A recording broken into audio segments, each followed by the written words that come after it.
ছদফা দাবিতে সকাল 10টা থেকে রাজধানী তেজগাঁয়ে ৭ রাস্তার মোড়ে অবস্থান নেন পলিটেকনিকের শিক্ষার্থীরা। সন্ধ্যে 6:30 পর্যন্ত সড়ক অবরোধ করে রাখেন তারা। প্রিয় দর্শক, সড়কের পরিস্থিতি জানতে আমরা সরাসরি যাচ্ছি সহকর্মী যাযাবের মিন্টুর কাছে। তিনি সেখানে অবস্থান করছেন। মিন্টু, নিউজ স্টুডিও থেকে আমি সাইদুর রহমান বলছি। নিশ্চয়ই আপনি আমাকে শুনতে পাচ্ছেন। আমরা যেমন শুনলাম যে ৭ রাস্তার মাথায় শিক্ষার্থীদের যে কর্মসূচি হচ্ছে এবং সেখানকার এখনকার সর্বশেষ পরিস্থিতি কেমন আমাদেরকে জানান। বান্ডেল থাকলে প্রতি সেনমানিতে টাকা বাঁচবে। বিকাশ সেনমানি বান্ডেল কিনে জিতুন প্রতি লেনদেনে। ধন্যবাদ সাইদুর রহমান। আমি এই মুহূর্তে আছি ৭ রাস্তার মোড়ে। আর আমরা আপনি অবগত আছেন সবাই যে ৬ দফা দাবিতে সারা বাংলাদেশের পলিটেকনিক শিক্ষার্থীরা আন্দোলন করছে। আর সেই আন্দোলনে ব্লকের কর্মসূচি পালন করছে। সেই কর্মসূচির অংশ হিসাবে আজ সকাল 10টা থেকে এই ৭ রাস্তার মোড়ে তারা অবস্থান নেয় এবং 10:30 থেকে তারা সব ধরনের যানবাহন চলাচল বন্ধ করে দেয়। যার ফলে এই রাস্তায় চলাচলকারী যত যানবাহন ছিল তারা মানে পথচারীরা মানে যারা এই রোডে যাতায়াত করে চলাচল করে তারা চরম ভোগান্তিতে পড়ে। আর আমরা 6:30 পর্যন্ত সেই কর্মসূচি তারা পালন করে এবং 6:30 পরে যান চলাচল শুরু হয়। যদিও যান চলাচলে রাস্তাঘাটে দেখা যাচ্ছে যে আপনি দেখতে পাচ্ছেন যে এখনও প্রচণ্ড ভিড় রয়েছে, যানজট রয়েছে। আর এর ভিতর বিকাল 3টা থেকে শুরু হয়েছে বৃষ্টি। সেই বৃষ্টি আরও পরিবেশ পরিস্থিতিকে আরও অশান্ত করে তুলে আরও মানুষকে বিপদকর অবস্থায় ফেলে দেয়। এই মুহূর্তে আমাদের সামনে আছে যে আন্দোলনকারী কিছু শিক্ষার্থী আছে, আমরা কথা বলবো তার সাথে।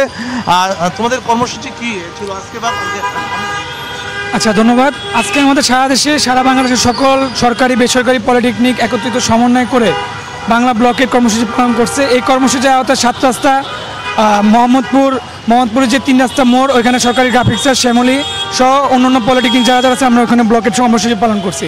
আর এখানে ঢাকা পলিটেকনিক, ডিএমপিআই, রাজশাহী পলিটেকনিকের প্রতিনিধিরা মানে সারা বাংলাদেশে যারা প্রতিনিধি আসছে তারা এখানে ব্লকের কর্মসূচি পালন করছে।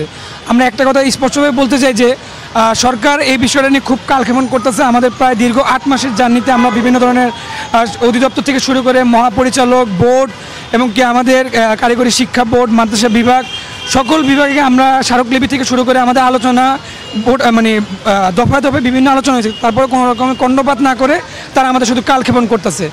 আর যারা মানে আমাদের জনদুর্ভোগ যে সৃষ্টি হতে যায়, এটা আমি এক কথা বলতে যাবো, সরকারে মানে যদি চায় সরকারে সহায়তা থাকে আমাদের জনদুর্ভোগ সৃষ্টি হতো না।